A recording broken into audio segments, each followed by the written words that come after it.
Talk show, and today's show is going to be literally a three-ring real estate circus of sorts. I have real estate salespeople, contractors, bloggers, and even a self-proclaimed investigative online journalist who has been accused of all sorts of stuff, good stuff and bad.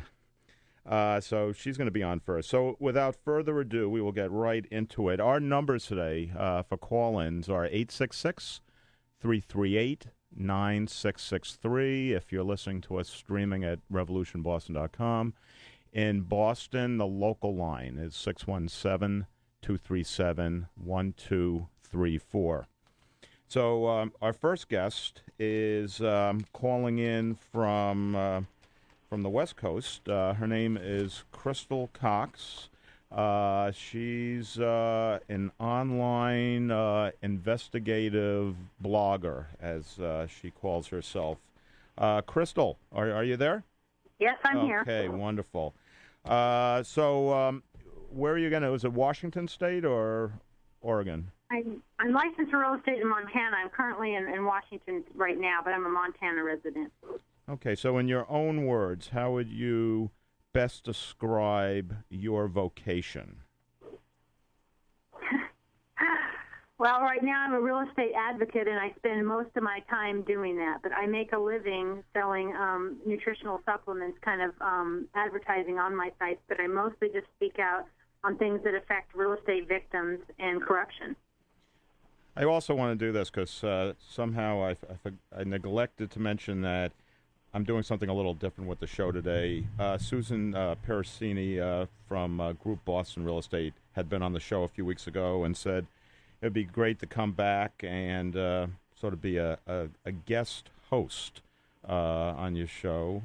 So she's here, too. Hi, Susan. Hi, Jim. I'm speaking to my board person, Lynn. Susan's mic's on? Okay, all right, because I'm only hearing her through my headphones. Okay, so, Crystal, your title, investigative blogger. You want to explain what that means and what do you... Well, basically, I just do really deep Internet searches. A few years back, I started speaking out for the real estate consumer. And long story short, I got very good at search engine reputation management, search engine optimization, and anybody I speak about, I get tips on. So whatever corporation or CEO it is, tips just come to me from ex-employees or people upset with them. Documents come to me. So I just started posting them on my blogs. It's really a long story is how it all began. It's not really a business, though, right? I do contracts now for people that I do investigative blogging for to some level, yes, but I didn't start it as a business model. I'd like to do search engine reputation management, but I don't do that. And though currently a lot of people say I post bad stuff and then I charge people to take it off, that just isn't true. That's never happened. I don't really make a living at search engine management. I just realized after 4 years of exposing corruption, I'm very good at it. So I have said that I would do it, and I did offer to do it as a settlement negotiation in a $10 million lawsuit, and that's what the New York Times has picked up and accused me of extortion, which is not true. Well, okay, so let's talk about one of your websites. Let's see, it's called RealtorSucks.com, and I'm sure that's been, controversial. To say the least. How many friends have you made with that website? I made lots of real estate consumers. I get tips every week from somebody that has some story from some real estate litigation or some issue. But as far as friends that are realtors, I really haven't made any. Mostly the people that noticed me first and got upset were appraisers and then home inspectors. Crystal, it's Susan. I spoke with you on the phone Thursday. How are you? Good, thanks. I have a quick question for you. I looked at your website, and so you were acting as a real estate agent? when you began? I am, right now, I'm licensed in Montana, but I haven't had a sale in about a year. I just haven't really been doing real estate. I've just been doing real estate advocate stuff. But you had been a realtor paying dues to the NAR. Oh, I was an NAR member. Yes, I was for about 8 years. I've been a real estate broker owner for 11 years, and about 8 of that I was an NAR member. Okay. Because it sounds like you really don't like the NAR much these days. No, I don't believe that they hold the real estate agents accountable. They have the codes and ethics, but they don't hold anybody to them. And so, therefore, it's hard for an honest person to stay in real estate and make a living. See, I take offense to that because I consider myself very honest, and I make a great living selling real estate. And you're on the East Coast? I am. I've been getting a lot of differences in that. The thing is that I, as a broker owner, when I would go to my local association and say that some bigwig in the Century 21 or whatever, I would say that they had done something to a real estate consumer, and I'd bring all the proof and try to get the MLS to help, and they wouldn't do it. The state level of Association of Realtors wouldn't help. The national wouldn't help. They basically just picked the Century 21 agent because he was, bigger up in Realtor or whatever, and they wouldn't hold anybody to those codes of ethics. And I was really disappointed because I got all the brokers in my hometown. I got involved in the Association of Realtors my first year. I was really outspoken to make sure everybody joined because I really wanted to be of a higher standard. But I had no way to do it in my area, which was, Oregon, Idaho, Montana. Well, where we practice real estate on the East Coast, if your broker owner is a realtor, meaning a member of the NAR, everyone in the office is required to join. Yes, that's the way it is here. Well, no, not everyone has to be a member. Everyone has to pay dues. Exactly. Yeah. To join the local board. Right, you have to be a member, an NAR member. Yes, and they say, which violates antitrust, they say you don't have to be a member. No, you don't. You don't have. In other words, you can be in MLS. You can list properties, search properties, access all the MLS, at least the MLS PIN, which is the largest MLS in New England. Not in Montana. Right. I'm in Oregon, not in Idaho. Okay, so there was sort of a monopoly, right? Yeah, where you had to be a realtor to get into MLS? Yes, it's still that way, but also to use zip forms, you have to be in the MLS. So, and the national, when I spoke out to the National Association to help with the state, they don't help. So it's like if the local boards aren't going to abide by national rules, what's the sense in being part of a national association?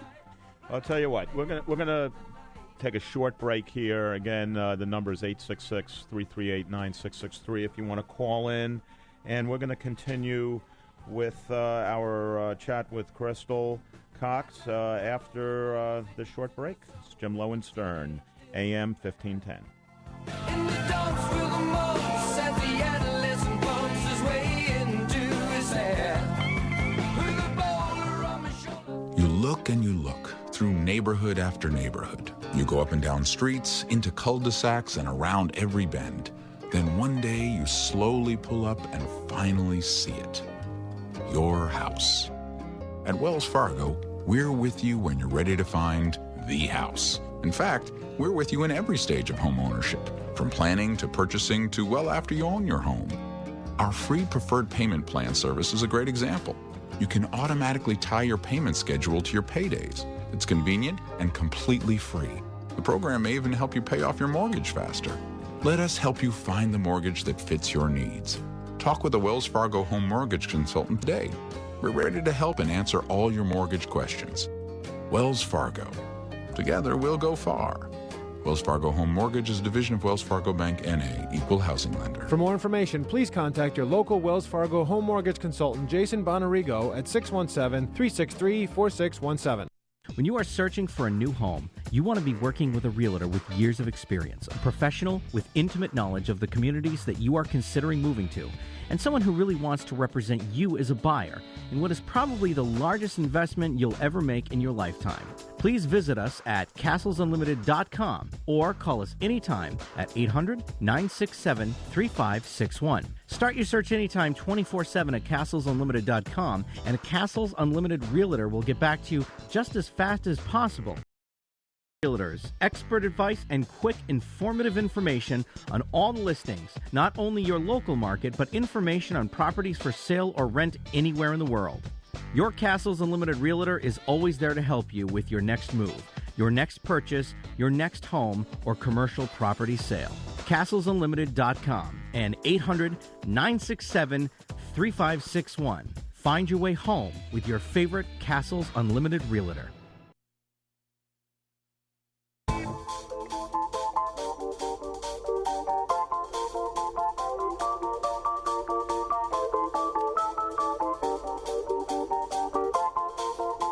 Blinded by the light, wrapped up like a douche, another runner in the night.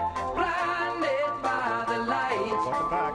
wrapped up like Jim a Lowenstern. douche, another runner in the In this segment, we're going to have our chat with Crystal Cox continuing. Crystal, you're still with us, right? Yes. Okay, excellent. So, sort of what I was gathering in the other segment is that in your past experience, even to be involved in the MLS, you needed to be a realtor. Yes. Okay, all right. Yeah, well, that's very different where we are. But I'll give you a little demonstration of the benefits that the Realtor Association has offered me, for example. Several years ago, a broker worked for me, was doing quite well. Then all of a sudden, she decided she'd do a transaction on a property, and she'd start her own company basically with her son and move some transactions over. And she basically said it had to do with financial hardship and all this other stuff. And one of the properties, there were a few, but one of them was a house that she bought to live in. And, again, financial hardship. She couldn't afford to pay a commission and all this, and she quit. I didn't do anything about it. Okay, fast forward to now, and her company is not a realtor company. They pay a little bit more for the MLS because they're not realtors, but they don't get a lot of benefits, obviously. Here's a benefit that she would have had she been a realtor. She could have arbitrated on a commission that she's not going to receive from me because I had a big file of unpaid transactions, and she can't even do anything about it. Not at all. Not that she would prevail because I did nothing wrong. She had owed me on these sales and now had another sale with my company. But here's the point. She thinks she can, but she's not a realtor. Realtors, if she was a realtor, she probably wouldn't have done it in the first place. But now, as not a realtor, she has no recourse. So within the industry, being a member of the association, it does keep us working more cooperatively and at a higher standard in general. And then there are safeguards. There's a reason why we work to a higher standard because we're part of the same group. We're kind of working for the same group. Does that make sense? Not in my experience. That means, they're self-governed and you can take arbitration. They basically stand up, not necessarily for the truth, but the realtor who they like the most. I mean, I do real estate. I do commission agreements as a contract. If I made an offer on one of your properties, I'd have a commission agreement with it, and then we'd be bound by law per contract. I don't think that there's a higher standard because they're self-governed. I think that means that the good old boys can stick together, and that's my experience in the West Coast, but that's just what I've seen, that it makes it harder to get justice because they all stick together and they're self-governed, and NAR at national level doesn't seem to help. Well, if it's based on contracts and good paperwork and good I don't know. Help me with this, Susan. What do you think about this whole NAR sucks thing? Well, I mean, I don't really get as much use out of it as I probably should. I know there are a lot of discounts offered. There are a lot of networking opportunities, things like that. But I do think that the code of ethics that you discuss on your website, Crystal, I think that most of us trying to, adhere to the code of ethics that we signed up to adhere to, and yet on your website it says realtors are liars and realtors are deceitful. I agree with you very much, and I think realtors are good people. And if you've watched a lot of my videos, I'd say I bet 90%, 95% of them are good people. But if the 5% that are bad, if they're controlling it, and the good realtors, NAR is not holding accountable the ones that are the biggest and make the most money, then the new realtors can't come in and be honest. And most realtors definitely are honest, but it's hard to follow the codes. I was honest. I had 17 agents. I fought like heck to be honest, and nobody protected me no matter how much proof I brought. And so that was my frustration. Not all realtors are bad, no way. Yeah, I think a lot of your frustration, Crystal, comes from the fact that it's just a very competitive business. It's a very tough business.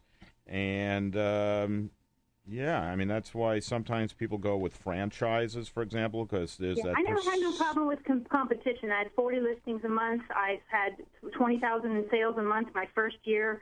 I did great with all of that.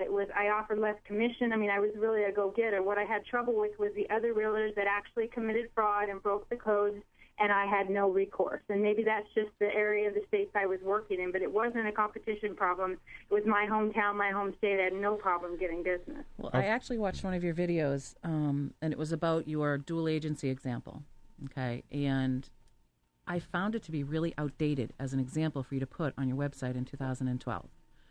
For instance, you as a buyer agent bring a buyer to a property, show them the property, you write an offer, you have lunch, you write an offer, and then you cold fax it over to the listing agent. The secretary takes it off the fax.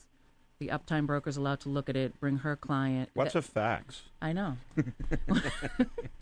So I just thought that was, I mean, is that an example of, to me, that sounds like your buyer lost out on a deal, and it's a matter of being kind of a sore loser. Is that an example that really happened to you? Because it sounded like... Yes, definitely happened, but that was a couple years ago. But even now, if you offered something in Eureka, Montana, or even the Glacier Park area, you would probably fax it in.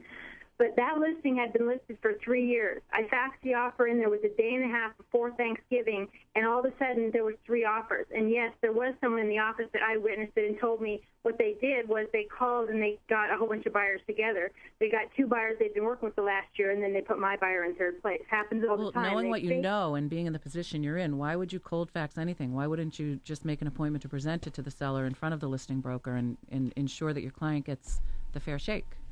Well, actually, at this time, I was in Oregon for one, but I do that in Montana a lot, but that doesn't necessarily help because it sounds like Montana is just its own little corruption ring. But even if I presented it to the seller, if I made an appointment to present it to the seller, then they would interfere and then they present their offer first because the listing agent knows about it, and then they call people they had before so they can get the 6% instead of the 3%. Well, that's not always the case. Obviously, the last... It's just one example of what can happen. Especially if it went for less money than your buyer was offering, which is what you said. Because if I'm a seller and my listing agent is sitting there with an offer for $400 and your offer is $450 or $420, I'm paying the same commission regardless. The house is going to your buyer. You'd be shocked at the reasons that sometimes they like one buyer over the other, or deals that realtors make. Yeah, it's not necessarily the price. So, Crystal, help me with this. We're going to interview Susan for a moment on dual agency, because Susan is an on-site broker who, yes, Susan, we can talk to you for a moment, can't we? You can. So, dual agency, in your case, someone walks in the door and you're going to get both sides. You have the listing. Presumably you work for the builder, the owner, the seller, and now someone walks in, and that's disclosed dual agency. Am I right? Correct. Okay. And Crystal, you don't have any problem with that, correct? No. Really? Okay. All right. Well, good. We're all in agreement then. Okay, that was easy. But there's a difference, Jim, because when you're on-site sales and marketing, you're getting paid regardless of whether the buyer comes directly or the buyer comes with Crystal. Well, that's important. So who do you represent when the buyer walks in? Neither party? The builder. The builder. And so if the buyer said, I'd really feel more comfortable with a buyer's broker, it doesn't affect anything, correct? It does, because the buyer's broker should have been there the first visit. Well, okay. Or if they're in a contract with a buyer's agent, then there's a difference. Okay, well, yes, okay. Well, either that or they come to you and say, I really don't feel comfortable not being represented. What do you say? Well, at that point, if they've already have a contract in place, they can... No, they haven't made an offer yet, but they've been back next a couple times. No what? No, they can't go and get representation after the fact. But I'm confused about the dual agency that I saw on this website, RealtorSucks.com, because from what I understand, Crystal, correct me if I'm wrong, but in your example, it's better for the buyers to go directly to the listing broker because they're going to get better treatment, they're going to get to the head of the line, they're going to get all of that. Yeah. But where does that leave you in your example? Does that mean that your buyer that you had for that property at Thanksgiving time should have worked with you to find the house they wanted and then gone to the listing broker to write the offer? No. That leaves If you they without a wanted picture. that property, they would have had to go to the listing agent. It was the only way they were going to get it in a corrupt market. It's sad, but it's the only way they would have got it and got a good fair deal. So you really were in a very strange real estate board. They were offering co-brokes, but they weren't co-broking. Right, but Oregon and Idaho was the same way. It's just that I think that if anybody goes with a listing agent, they're just going to get a better deal. The listing agent's seen the property. The listing agent knows maybe of any problems. They quite often get them a better deal. I mean, it just seems to be that they get a better deal. But if they call me on one of my listings and want me to show them something else, of course I'm going to show them something else and be a buyer's agent. But I'm not going to have as easy luck most of the time working with a listing agent because a lot of times they don't give you all the information. I'm not saying every listing agent is that way, but the most of them, in my experience, have been. So wait, so what is your ultimate goal with the NAR and the... RealtorSucks.com. Yeah. Well, to be honest with you, as you can see, until the last couple of days, I put some of my old videos, but I haven't really even wrote on that site in like 2 years. So basically, I've been exposing corruption on a bigger level out of a bankruptcy with a 1031 exchange company in Oregon, and I've been really working on that. I haven't really done anything with that site. I'm getting ready to do newsletters and things on the real estate industry. I have a lot of people contact me from it. This is my recommendation, Crystal.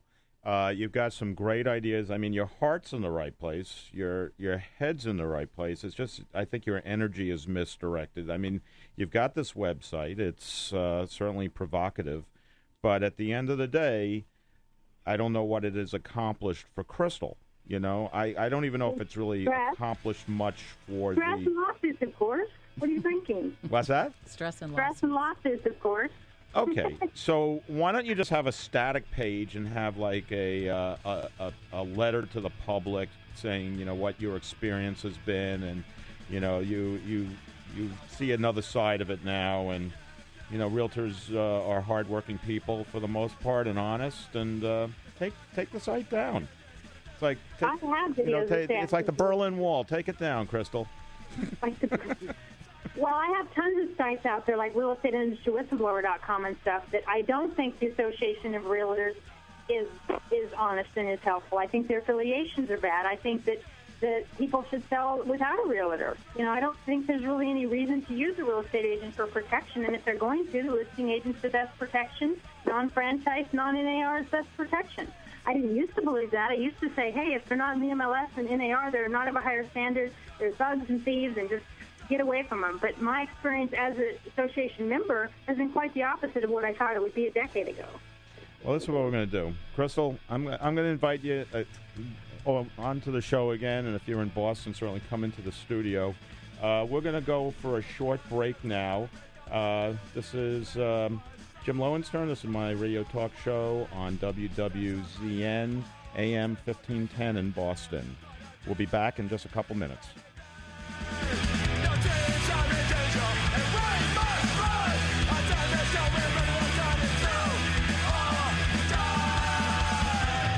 When you are looking to buy or sell real estate and you are looking for the right realtor to do business with, NewEnglandProsperity.org is a nationwide network of carefully selected brokers who are willing to give both you and your favorite charity a large portion of their commission. These brokers are only too happy to donate to a charity and to credit you back money to help with things such as your mortgage closing costs, title insurance, moving expenses, and more. When you're starting to look for a realtor first, go to NewEnglandProsperity.org and sign up. You'll be referred to a broker who will have your interests first and who will also credit you and donate to charity. Look them up at NewEnglandProsperity.org. And when you sign up on their website, you can expect a top broker to return to you with a call to begin discussing the next steps in your selling or buying process. NewEnglandProsperity.org brokers make it easy to buy and sell real estate, and they make it easy for you to pay for your closing costs because they pitch in with a piece of their commission and they make charitable contributions. For all of the information, just go to NewEnglandProsperity.org. We are changing the way America buys and sells real estate.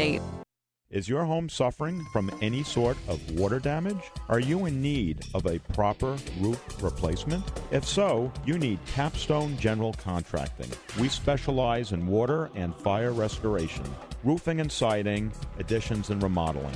Offering valuable contracting services and exceeding your expectations is our promise. Contact us at 508-799-4463 or through our website, gccapstone.com. Castles Magazine, an in-print and online magazine and database of exceptional properties, is available to you 24/7 at castlesmag.com. Considered by Google to be the online authority of luxury real estate, castlesmag.com is the best way to search for properties anywhere in the world when you are looking for your dream home, and the best realtors to help you with your search. Castles Magazine and castlesmag.com. One in print and one online, and always at your service. Not just opening doors, opening the doors that you dream of. You look and you look through neighborhood after neighborhood. You go up and down streets, into cul-de-sacs, and around every bend. Then one day you slowly pull up and finally see it. Your house. At Wells Fargo, we're with you when you're ready to find the house. In fact, we're with you in every stage of home ownership, from planning to purchasing to well after you own your home. Our free preferred payment plan service is a great example. You can automatically tie your payment schedule to your paydays. It's convenient and completely free. The program may even help you pay off your mortgage faster. Let us help you find the mortgage that fits your needs. Talk with a Wells Fargo home mortgage consultant today. We're ready to help and answer all your mortgage questions. Wells Fargo. Together we'll go far. Wells Fargo Home Mortgage is a division of Wells Fargo Bank N.A., equal housing lender. For more contact your local Wells Fargo home consultant Jason Bonarigo at 617-363-4617.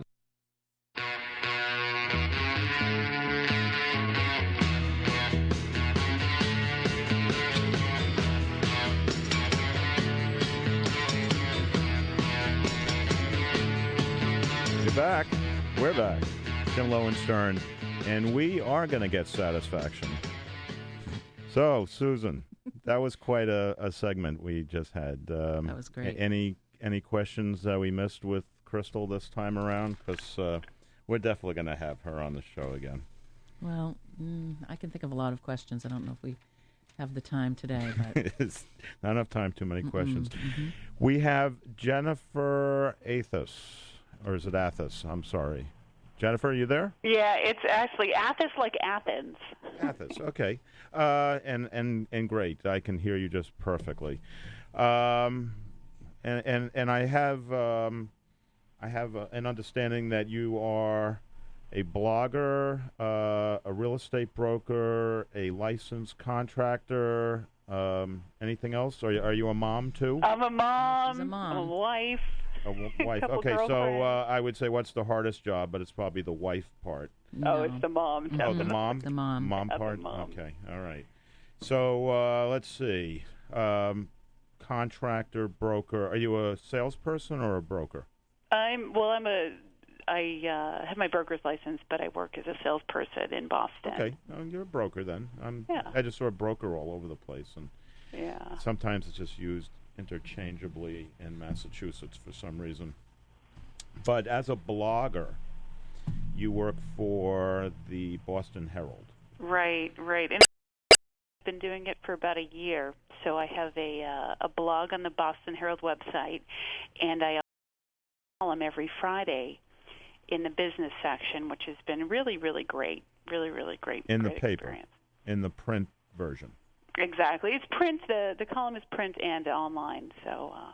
What I guess I should digress from real estate for a second and ask you your opinion on print media in general these days.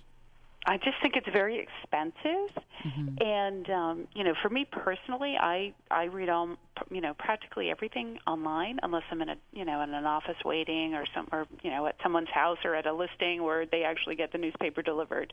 But I read most of my material online, so I think it's just the way it's going to be, because printing is just so expensive, and it's it's just better for the environment at the end of the day. Hi, Jennifer. It's Susan. Hi, Susan. How are you? I'm doing great. How are you? Good, thanks. Are you doing all of your advertising online as well? I've been pretty It's been pretty mixed for me. You know, a lot of my business is referral, but I mix it up a little bit. Every now and then, sellers do like to see a print ad. So, you know, about every month or so, I'll do some print. So I was reading your blog, and and I guess the most recent one was about how Boston made the Trulia list of metro areas where it's cheaper to rent than to buy. Is this, I mean, if you've been watching these statistics and these headlines the last few years, is this the first time you've seen that pop up lately? Yeah, it actually, I think it made it third or fourth quarter last year as well. It did make the list, and this year it made the list with some stronger numbers. They use a formula to sort of, you know, quantify how many, you know, attributes. You know, it's a 2-bedroom apartment for people if they're going to stay for 3 years or 2 years or longer. So they sort of do go into a little bit more detail in their calculation. And, you know, Boston was right there because it's very expensive to rent in Boston as well. I mean, Boston's expensive, period. But well, I'm not even talking about Boston specifically, but in general, is that the first time we've seen that sort of headline in the last, I don't know, 5 or 6 years, where all of a sudden, or it could have been longer, it could have been the last 10 years, where it's cheaper to own than to rent? Yeah, I mean, I think that, yeah, we haven't seen that in a while. We have not seen that in a while. It's just starting to crop up. And they do a pretty good analysis. The, I would say, news stories that you blog about, are you just... You're just sort of being a reporter, or do you ever interject your own opinion into the story? What I do is in the blog, you know, the blog typically you can sort of do anything. It's a free-for-all. You can do your opinion. You can take an article and write your opinion, or just refer to an article, you know, again. So that's how the blog works. For my column, I mean, it is a columnist, so it's basically taking someone who's an expert in the field and, you know, still going by journalistic standards where, you know, I'm not promoting my, you know, any of my listings or my business, but, you know, talking to other real estate professionals in the business, people that are either appraisers, you know, we have people from academia, you know, buyers, sellers, and you know, putting them into the column and talking about trends, whether they're financial trends or just personal trends. You know, I had this week I did something about a woman looking for a 1-bedroom apartment in the Back Bay and South End, and she's a first-time home buyer. She's a technology professional. She's under 30 years old. She's a pre-approval and a $500,000 budget, and she's having a tough time finding a property. She won't find. I have a 1-bedroom for her over at Longwood Towers. Yeah, but that's not Back Bay. That's yeah, the she wants Back Bay, South End, and you know, in terms of inventory, the inventory is half of what it was last year. And to combine that, you have some other, you know, you have more units that are under agreement this time than they were last year. And what she's getting beat out, it's not like some huge bidding war where the price is, you know, going through the roof. It's basically she's getting beat out by, you know, this, you know, a few $1,000s, but she's getting beat out by cash buyers. And she's a very strong buyer herself. Well, she can go up a little higher. I've got a great penthouse, 2-bedroom with a river view. Absolutely, I know. You know, not much more. Getting back to the rentals versus the sales, I actually see that happening now. I mean, I specialize, Jennifer, in on-site sales and marketing, and usually they're condo conversions. So it's a building that, you know, is being converted from apartments to condominiums. And the developers usually keep the apartments leased up until the very last second because they want that cash flow. Oh, absolutely, yeah.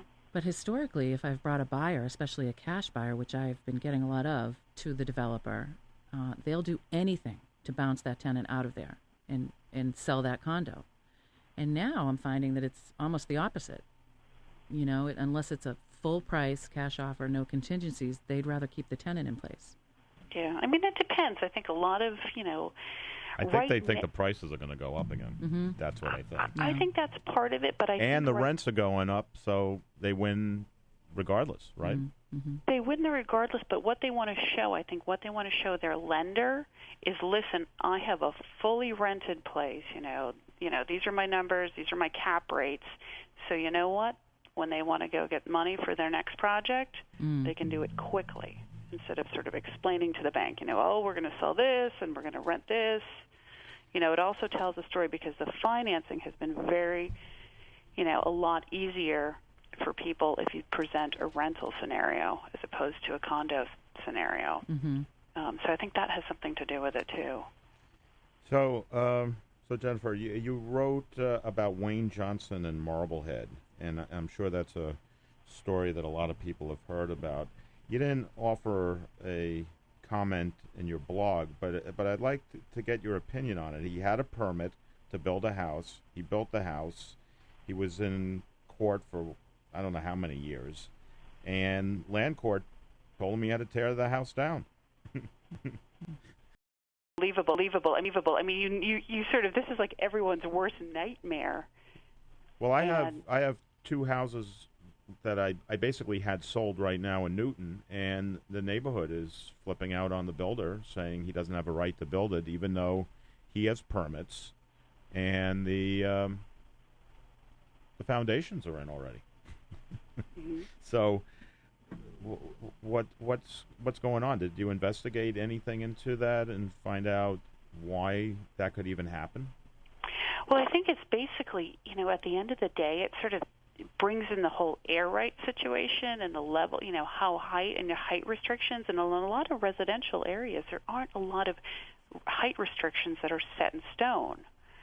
So when you have a situation where, you build a third level, you get a great view, you're on the water, but you're completely blocking your neighbor's view, it sort of brings you into a really gray area, And when I looked over the documents, the court documents, it looked like he really had a good shot, that he'd be fine.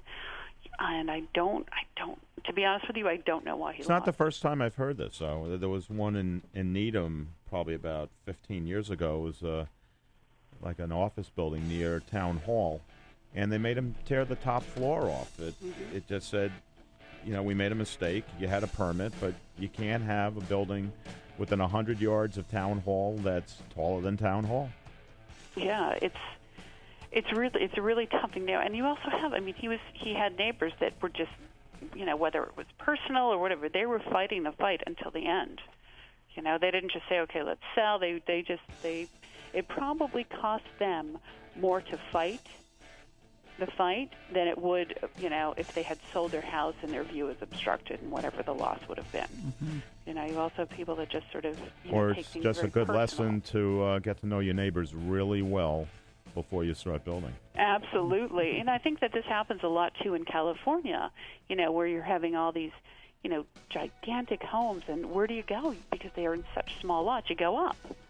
Well, Jennifer, we're going to take a short break. If you can hang in there for a few minutes, we're going to come back with you, and just keep listening. It's the Jim Lowenstern Radio Talk Show, 1510 AM, WWZN. Thank you.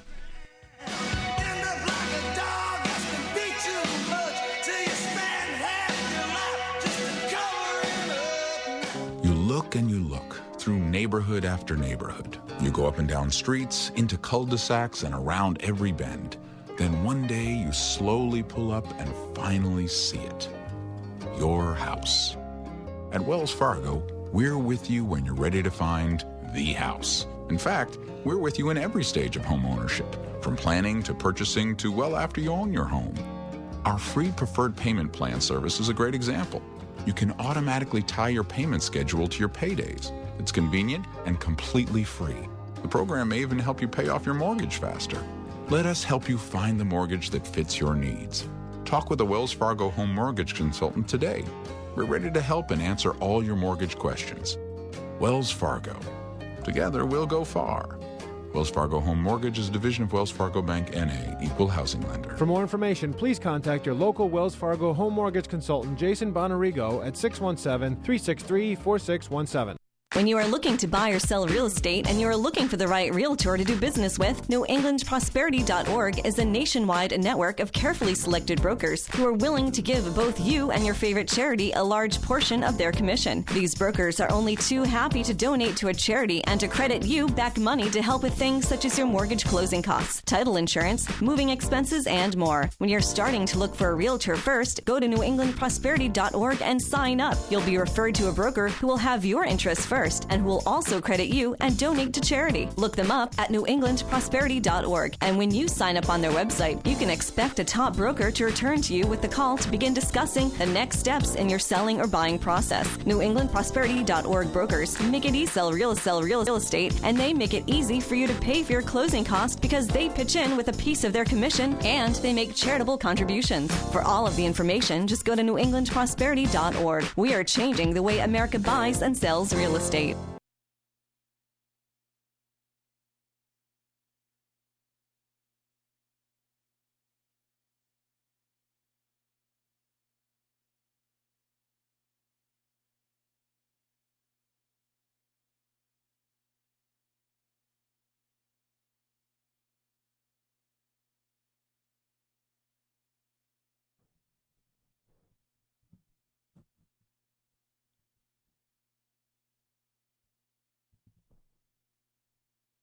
Can't hear a thing, Lynn.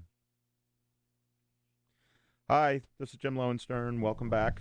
We didn't have any music there, but that's okay. We'll have it the next time. So, Jennifer, you there? Jennifer's not there. I don't hear Jennifer. Yep. Oh, there she is. No? How about Angie? Is Angie there? No, we don't have anybody. All right, well... Susan. So what'd you do this weekend? Yeah, well, besides this radio show. Lynn, how about? All right. Well. So I think it's interesting that Jennifer does the blog and the column in the Herald, and she does that radio show on Friday mornings. She also works at a really successful agency in Boston that a lot of people would love to work at, I think, Campion and Company. Yep. Tracy Campion. So I'd like so to that hear would have about been that would have been my next question. Yeah, so you want to ask me and I'll answer for Jennifer? Yes, so what's Tracy like? Tracy is great. What does Tracy have for lunch? Actually, when I met her, she was very, very, very confident, and I think that's like the outstanding trait of any top agent. And it's like a confidence show, and I took something away from my meetings with her. She didn't waste any time showing me her sales stats when I met her within 15 seconds. Would you? I didn't think I'd snap my fingers and ask my assistant, for them and have them thrown on the desk. Oh, we got Angie. Okay, thank you, Lynn. Angie, are you there? Hey, Jim, how are you? Okay, great. We're having some technical difficulties here. So nice to hear your voice. Okay, so let me introduce you first. And I have Susan here. She's my co-host. Hi, Angie. And hey, Susan, how are you? I'm doing great, thank you. How are you? I'm great, thank you. And this is Angie Van Eman, American Way Realty. In all places, because we're in Boston, Angie, not too many people in New England have heard of Mankato, Minnesota. But that's where... trying to put it on the map. That's where... who is the famous writer? Lewis Sinclair Lewis? What's his name? I don't know. Now you're both embarrassed on here. No. He wrote The Jungle. It was a great book. What? You don't know? No, I don't. You didn't read it? No. I was busy reading Pride and Prejudice. We're going to have to... Yeah. Okay. So, Angie, you were in an article in the last year or two in Realtor Magazine, 30 under 30, or the best 30, or the top 30. Can you tell us, tell the listeners what that whole article was about? Realtor Magazine 30 under 30. I'm class of 2011. Next month, actually, they're coming out with a new class.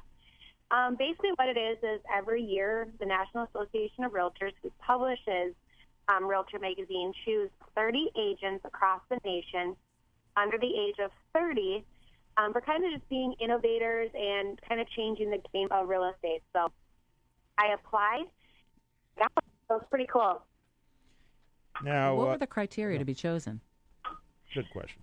You have to be under the age of 30. Mm-hmm. Basically, and can't they're be looking for people that are, do a little bit different than the standard, put the sign in the yard and walk away and hope somebody sells it through the MLS. Okay, so it's not based on production level? Not necessarily, no. It kind of weighs a little bit on that. They'll take people that do like team production and individual. I'm an individual. I don't have a team that I do. But most of us put up pretty big numbers. Mm-hmm. You're not going to find anyone who sold the standard 8 houses last year. Right. But it's not basically if you sell $12 million worth of real estate, you're not guaranteed to be in there. No, your production was, I'm sure, quite high. How old were you? I had a good year. What's that? I had a good year. Yeah. How old were you when you sold your first house? Because your family's been in business forever. 19. 19. Okay. So that's when I got my real estate license. I was in college, and my mom has been in real estate. She was with a big franchise company for 27 years, then she branched out on her own, and my dad was a developer. So sometimes I joke that I have 20 years experience because I'm 27. So it's kind of funny to see, sellers' faces when they ask. And I'm like, 20 years. So it's kind of funny. It's true, but I actually wasn't planning on getting into real estate. I got my license to kind of help my mom out because she had just started her new company. Mm-hmm. So it wasn't anything I actually planned on doing for my career. I was in college at the time working on a degree in mass communications, public relations. Well, that's a good field to segue into real estate. Yeah. So I worked for an agency 2 years after I graduated college. Still kept my real estate license up, and then I moved to New York, actually, right in Manhattan, and I did sales and leasing for a pretty well-known company down in the financial district for, like I said, about 2 years, and then I moved back to Minnesota and did real estate full-time here. You say online. This is a quote on one of your pages. Yeah, no, it's good. It's good. But I want you to sort of flesh it out for us. You say that the real estate industry today. Oh, we're gonna take a short break, but I'm gonna leave you with the question to think about while we're at the break. It's a beauty contest and a price war. Okay, so the question, Angie, would be when we come back, well, why do you think today's market is tough, and why is it a beauty contest and a price war?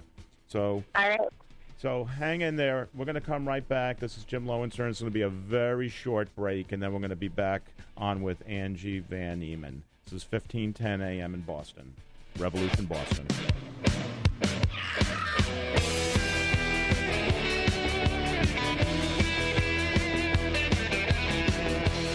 When buying or selling a home, always be sure to use a local realtor who has the knowledge and experience to help you get the most from this market. Properly pricing your home is vitally important. Realtors value properties every day. They understand how best to show a home and can help enhance the saleability and sale price of your home. This message is brought to you by the over 19,000 realtor members in Massachusetts. Contact a local realtor today, and good luck in the search for your perfect home. When you are searching for a new home, you want to be working with a realtor with years of experience, a professional with intimate knowledge of the communities that you are considering moving to, and someone who really wants to represent you as a buyer in what is probably the largest investment you'll ever make in your lifetime. Please visit us at castlesunlimited.com or call us anytime at 800-967-3561. Start your search anytime 24/7 at castlesunlimited.com, and a Castles Unlimited Realtor will get back to you just as fast as possible. Castles Unlimited Realtors, expert advice, informative information on all the listings, not only your local market, but information on properties for sale or rent anywhere in the world. Your Castles Unlimited Realtor is always there to help you with your next move. your next purchase, your next home, or commercial property sale. CastlesUnlimited.com and 800-967-3561. Find your way home with your favorite Castles Unlimited realtor. Craig Tanny is a full-service mortgage broker lender serving Greater Boston for the last 20 years. In 2009, Craig and his partners started Mortgage Equity Partners. MEP is a boutique home loan origination company that seeks out the most aggressive lenders for home mortgages and can offer the most competitive rates available in the market today. Call Craig directly for a personal consultation at 781-309-1805. Mortgage loan origination number 142580 and NMLS 1936. You look and you look through neighborhood after neighborhood. You go up and down streets, into cul-de-sacs, and around every bend. Then one day you slowly pull up and finally see it. Your house. At Wells Fargo, we're with you when you're ready to find the house. In fact, we're with you in every stage of home ownership, from planning to purchasing to well after you own your home. Our free preferred payment plan service is a great example. You can automatically tie your payment schedule to your paydays. It's convenient and completely free. The program may even help you pay off your mortgage faster. Let us help you find the mortgage that fits your needs. Talk with a Wells Fargo home mortgage consultant today. We're ready to help and answer all your mortgage questions. Wells Fargo. Together we'll go far. Wells Fargo Home Mortgage is a division of Wells Fargo Bank, N.A., equal housing lender. For more information, please contact your local Wells Fargo home mortgage consultant, Jason Bonarigo, at 617-363-4617.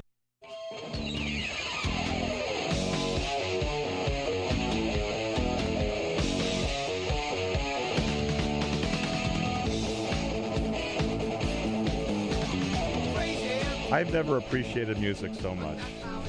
That is great. Okay, so this is Jim Lowenstern, my radio show. We are back. Angie Van Eman on the line from Mankato. And by the way, it's Sinclair Lewis, and you must know that he's like the most famous person that was ever born in Mankato, Minnesota. Angie. Sadly, I don't know that. Angie, he's not going to give it up. Just say yes, you know. Okay. So you sold real estate in Manhattan for a year. That must have been quite a learning experience. It was very, very, very different than how I do real estate here. How so? In Minnesota, I do everything as far as like a lot of the contracts and whatnot. So it's different being in Manhattan where attorneys kind of handle that. Same thing with showings. If you came to Minnesota, wanted to look at some houses, I would show you all of them. The listing agent isn't present. It's just me showing regardless to my listing or somebody else's. So that was a little different, and kind of taken the aspect of what I learned in Manhattan and doing the higher-end sales and translated them over to how I handle the higher-end sales in Minnesota as well. But it was just very different. There's also not really agency out in Manhattan, nor are you really a realtor. You're just a real estate agent. So it's a little bit different. Mm-hmm. So you have a great property on a lake. Is it Elysian? Is that the name of it? Elysian. How do you say it again? Elysian. Elysian. Okay, for like $1.6 million. Is that a lake or a pond? It's a lake. It's on Jefferson. And on Lake Jefferson, there's Big Jeff, Middle Jeff, and Little Jeff. So there's 3 lakes all in one. So it's quite the good deal. Yeah, it looked like a beautiful house. Yeah, it sits on 11 acres. It's a very unique property. That's not how all of southern Minnesota is. But we do have a lot of lakes, which is nice. So your mom, she started the company. She's proudly promoting pretty much like a discount commission business model. Yep. We do 4%. Although I must say, at this point, it doesn't really seem like you would need to discount anything. You've got a lot of listings, and you got probably a lot of happy customers. We've been the top selling and listing company in the greater Mankato area for about 10 years now. The whole premise of why she started the 4% as opposed to the traditional 6%, it obviously started kind of quite a lot of waves in the community here of doing the lesser commission. I'm sure. But the whole idea was kind of for people to keep more of their hard-earned equity. And I always tell people, I'd rather have 3 or 4 happy clients at 4% than 2 at 6%. Okay, so that's what most people charge in your market area, 6? It's kind of up for a lot more people are doing reduced commissions of the 4. You can't beat them, join them. That whole mentality of it, I guess. Yeah. I don't know. I have mixed feelings about talking about commissions, and there I am talking about it. What do you think, Susan? I have nothing to say on that matter. Nothing. Because Crystal still might be listening and alert the NAR that I'm talking about antitrust laws. Yeah, we had a fun show today. Angie, we're gonna sign off for now. We're gonna have you back on again. It's only an hour show. There's just never enough time. Will you come back? You come back on? Okay. Congratulations on your magazine article. And all your success. And real quick, yeah? beauty contests in the price war means you have to have the prettiest house for the best price. Oh, yeah. Thank you for reminding me what my question was. Thank you so much, Angie. And I want to thank Susan as well, Piercini, for coming in, and Jennifer Athos. And, of course, how can we forget Crystal Cox? We had an amazing time with all of our guests today. We will be on next week, broadcasting at 7 a.m. because of the Red Sox. The special guest is Kathy Condon, the CEO of MLS PIN. This is Jim Lowenstern on WWZN AM 1510. JimLowenstern.com as well for the past shows. And here's hoping that every one of my listeners find all of their dreams at home this week. That's it for this week. Bye for now.